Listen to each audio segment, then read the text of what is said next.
There's a metaphor that is used to describe how individuals determine the direction that the economy moves.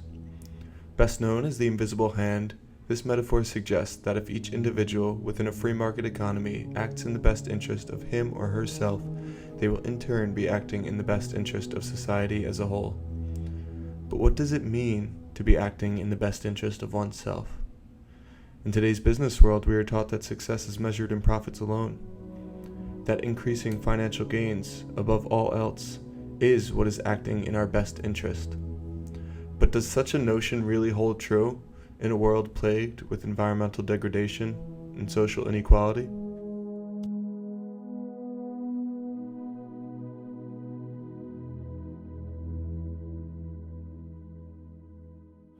A group of researchers went to an Alaskan island, and they were going to stay there and study and learn about that region of the world.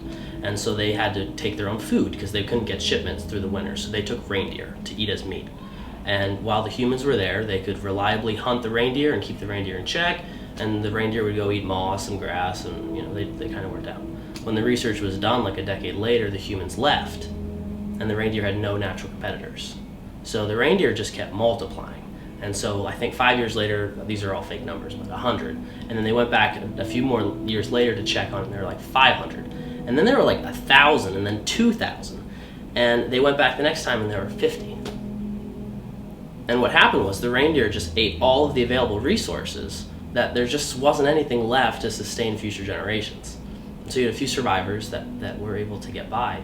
But ultimately, that's kind of the way I see humans living on the earth. We're consuming at such a rapid pace that we're not really looking at what's going to happen when we run out of these essential materials. And humans are no different than any other animal. So we have to start acting a lot more intelligently about the resources that we have, and at least acknowledge that they're limited.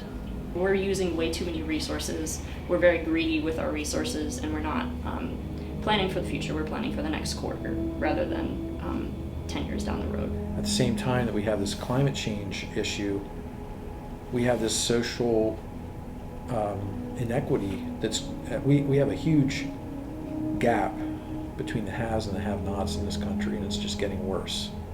Most of us aren't aware enough to understand. We just don't understand what's happening out there. But if any of us look closely, it doesn't take long to understand what we're doing and the mistakes that we're making.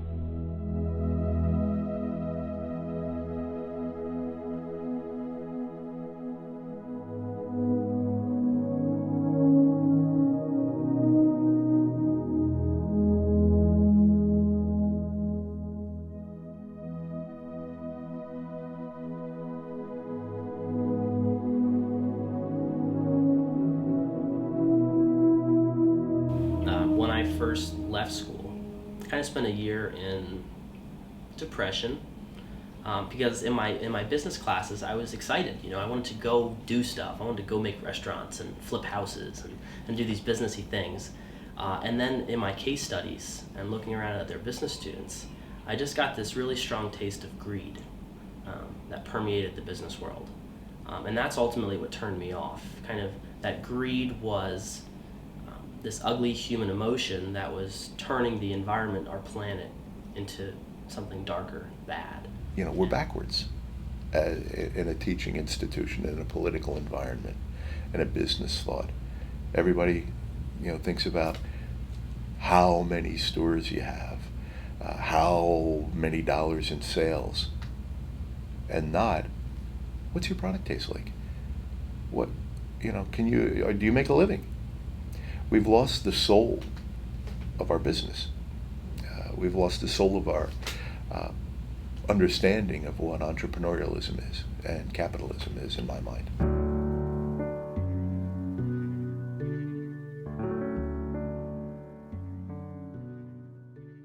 Business for the past 150 years has been about kind of usurping nature or replacing nature.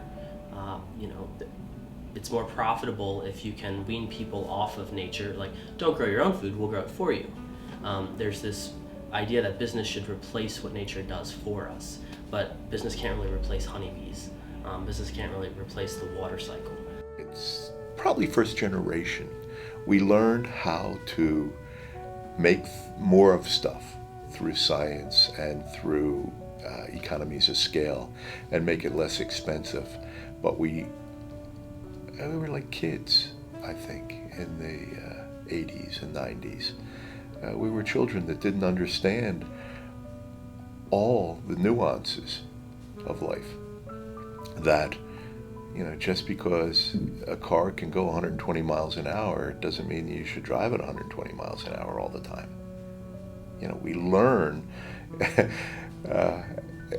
after we're 15 and 16 that, there are people out there and you might run into them. Well, there are people out there and you might run into them. And there are limits to nature, and there are limits to the environment. With population growth and the amount of environmental degradation that we're doing at this pace, like we're killing rainforests, we're polluting streams, and I just don't understand why people don't realize that we need these things to survive. I don't understand the greed for money and how people don't see that lifting people out of poverty actually makes a better community for everyone.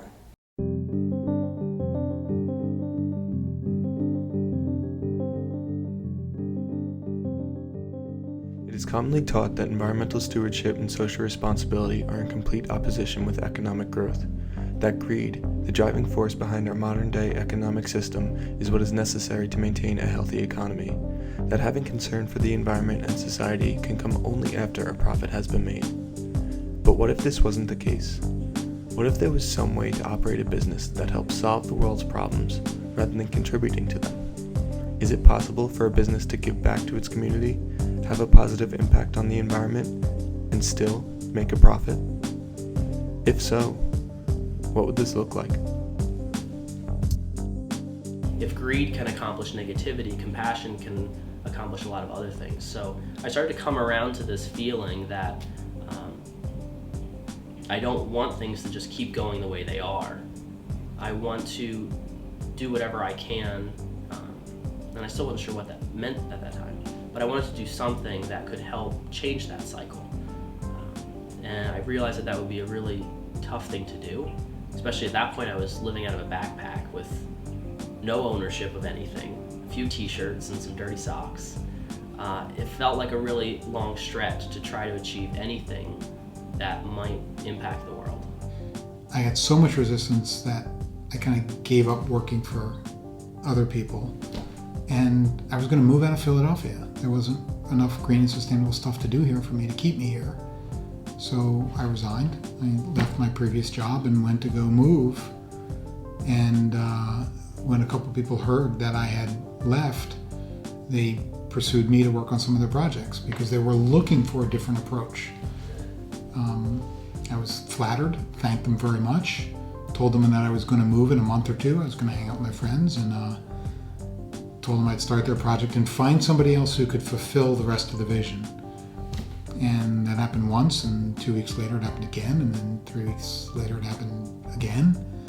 And next thing you know, I did move out of Philadelphia, and we had staff, and that was the origin of the business. We were educated, and we found a group of people that were trying to change the world of business, which I guess is kind of what we were doing all along, we're quite aware of.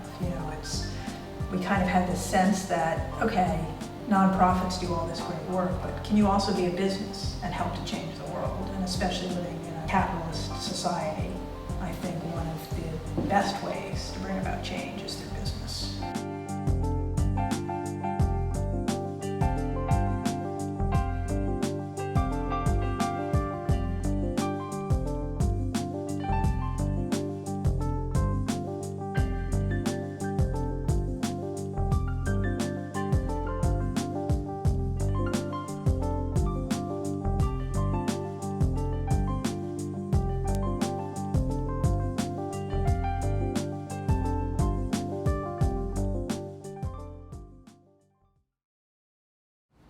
So I started the White Dog in 1983 on the first floor of my house, and originally it was just a coffee and muffin takeout shop. I didn't even have any seats in the very beginning, and I gradually grew it over the years into a full-service restaurant. And one of the things that was important to me was having the same values at home as I had at work. And I know oftentimes in business schools, students are taught to leave their values at home when they go to work. So it's teach your kids the golden rule when you're at home, and then you go to work and gold rules. You make decisions by how those decisions are going to maximize profits. So at the White Dog, I wrote up my mission statement, and I decided that the purpose of business was really to serve. And so our mission was to serve in 4 areas. Serving our customers, of course, serving our employees and each other as employees, serving our community, and serving nature. Making buildings that are culturally rich, socially just, economically viable, and restorative in the natural environment is part of our mission. And not every client wants all of those things, so we will prioritize certain things over others. But fundamentally, that is the mission of our company. Like I like to say, we're an old-fashioned high-tech company, and that we do believe in kind of a small business ethic and organic growth. And in saying that we kind of had this built into our mission from day one. When we went in to start our business, we wanted to start a business that we wanted to work for, which meant having respect, being treated like an adult, knowing when you needed to stay home sick, knowing when you needed a life-work balance, and could be honest about that. If your cat is sick and you need to take your cat to the vet, you don't have to call and lie and say you're sick. It's like, that's okay. It's okay to have a life-work balance. And if you have a strong work ethic and you get your job done, I think that's all an employer can require from you.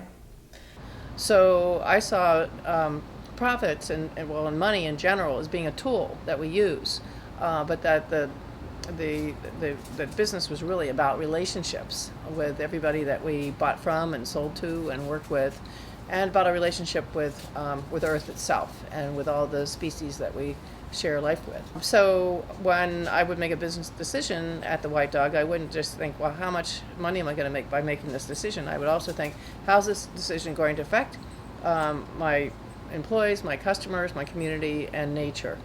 And so, there are a lot of decisions that benefited all those areas, and sometimes there's a decision that favored one of those areas over another. And so there's always decisions to be made. Do we put fresh flowers on the table, which would be nice for the customers, but would it be better to use that money to put towards buying organic butter instead of regular butter, because that's better for the environment and better for the farmers and better for the customers? So it was always the idea of weighing those effects in the different areas when making decisions.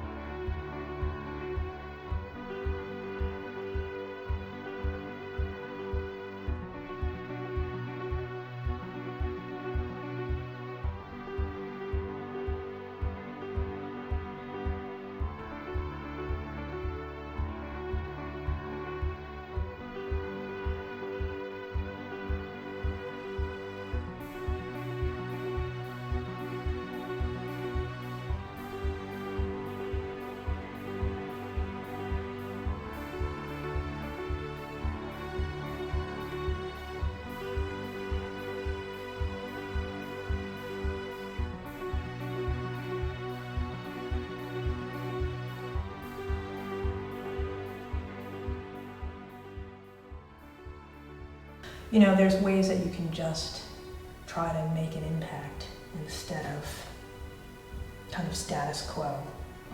It might take a little bit more thought. Some things might cost a little bit more to run, like a zero waste event might be a little more expensive, but that's part of our mission.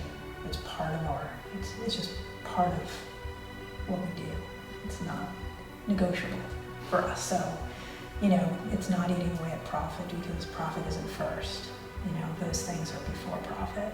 And, the profit's still in there to show that you can run a business and care about how you run it, and you can still make a profit. You can still, make your clients happy with the work you're doing, work well, do a good job, provide a good service, and behind that you feel like you're also not, walking into an environment and leaving your ethics at the door to have a job.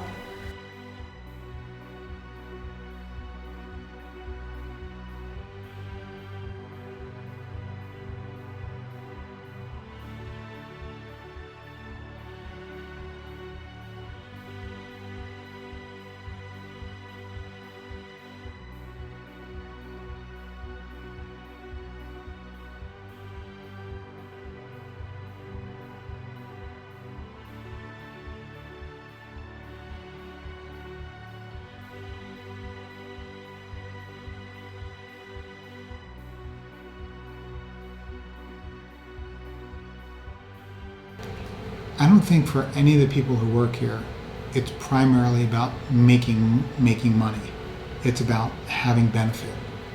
So part of the reason the mission of Revision is what it is because if we had any other types of project walk in the door, honestly, the people that work here wouldn't want to work on them. They don't.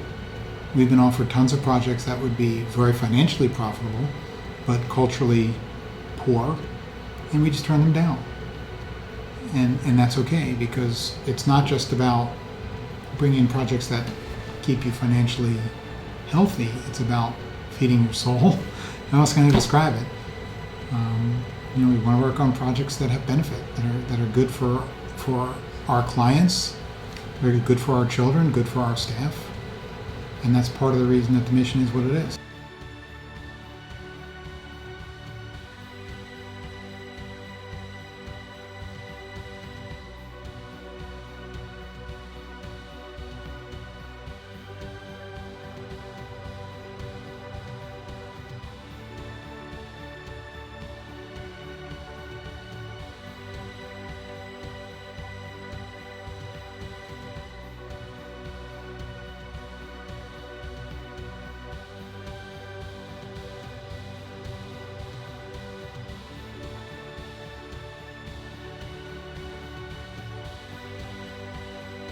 Finally, I looked at my menu and thought to myself, gee, we finally done it. We have a cruelty-free menu. All of our animal products come from small family farms where the animals are treated with kindness and respect.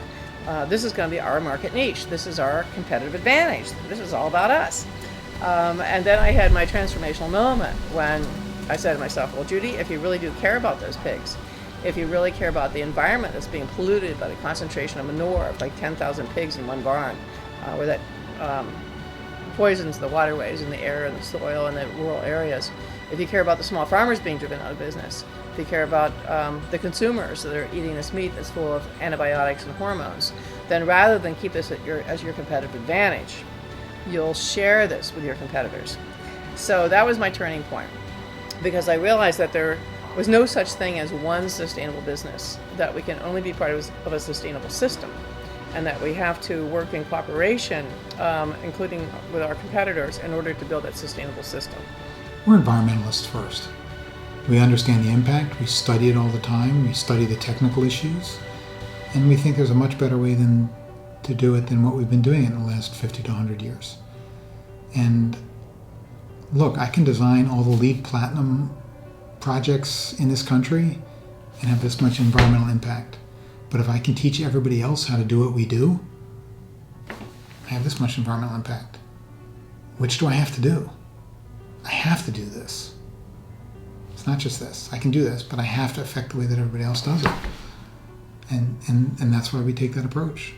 We can't solve the issue ourselves, but I'll tell you, we can solve the issue if we change the profession. That's why we do it. There's a really nice diagram. It's of a fish, a little fish, being eaten by a big fish. So the little fish is here and the bigger fish is here eating it.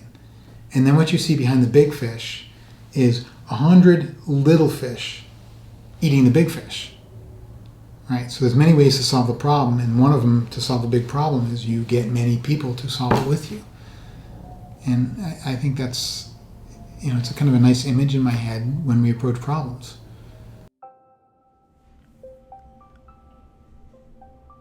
The triple bottom line is not just a business model, but also a movement. A movement of people who care how they run their business. A movement of businesses that are meeting the economic needs of the present while strengthening society and protecting the planet. This movement does not call for a complete change in the economic system, rather a new approach to the system. A fresh understanding of what it means to be a business in the 21st century. A realization of what it truly means to be acting in one's best interest.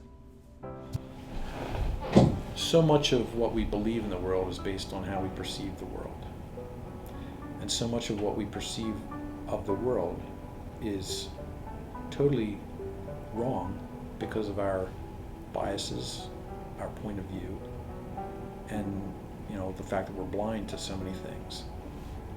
So that map is my way of saying, if your entire world and life was spent in the southern hemisphere, and you didn't, and if the population of the world was biased to the southern hemisphere, then we would look at the world the way that map shows it.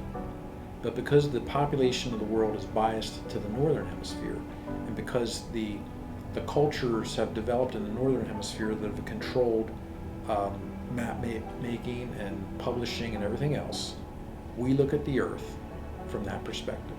Now, when Apollo, whatever it was, went up to space and took one of the first photographs from space of planet Earth, it looked just like that. NASA turned it around before they published it for common distribution, because who would look at the world that way? But that's what they saw from space. So my whole point is that until you recognize that you're blind to a lot of what's around you, you can't begin to see the path forward.